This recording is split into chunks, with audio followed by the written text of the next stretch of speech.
আসন্ন 2026 এডিসি নির্বাচন ও 2028 বিধানসভা নির্বাচনকে সামনে রেখে রবিবার 36 শান্তির বাজার মণ্ডল বিজেপির যুব মোর্চার উদ্যোগে লক্ষ্মীছড়া ভিলেজ মাঠে অনুষ্ঠিত হয় যুব জমায়েত। এই যুব জমায়েতে প্রধান বক্তা হিসেবে উপস্থিত ছিলেন প্রদেশ বিজেপির যুব মোর্চার সভাপতি তথা বিশালগড় বিধানসভা কেন্দ্রের বিধায়ক সুশান্ত দেব।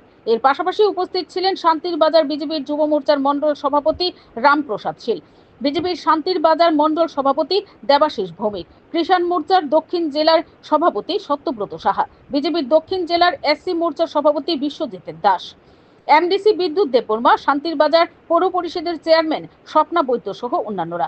আজকের অনুষ্ঠানে বক্তব্য রাখতে গিয়ে বক্তারা দলকে শক্তিশালী করে গড়ে তুলে আসন্ন এডিসি ও বিধানসভা নির্বাচনে বিজেপিকে জয়যুক্ত করার জন্য যুবকদের এগিয়ে আসার বিশেষ আহ্বান জানান। বক্তারা ওনাদের বক্তব্যের মধ্য দিয়ে বিগত বাম আমলের ঘটে যাওয়া ঘৃণ্য চিত্রগুলো সকলের সামনে উপস্থাপন করে। Bureau report, BTV Tripura news.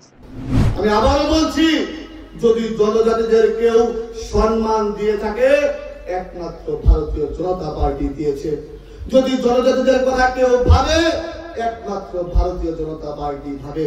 অন্যান্য রাজনৈতিক দল জনজাতি ভাই বোনদেরকে নিয়ে রাজনীতি করতে ব্যস্ত। আমাদের প্রতিজ্ঞা করতে হবে, আমাদের দায়িত্ব নিতে হবে। আমরা কারোর আশায় সামনে 26-এর এডিসি নির্বাচন লড়াই করব না। আমাদের একা শক্তি, আমরা প্রত্যেকটা বুথে এই শান্তির বাজারের প্রত্যেকটা ভিসিতে এডিসিতে আমরা পদ্ম ফুল ফুটাবো। সেই দায়িত্ব প্রত্যেকটা যুব ভাইয়ের নিতে হবে।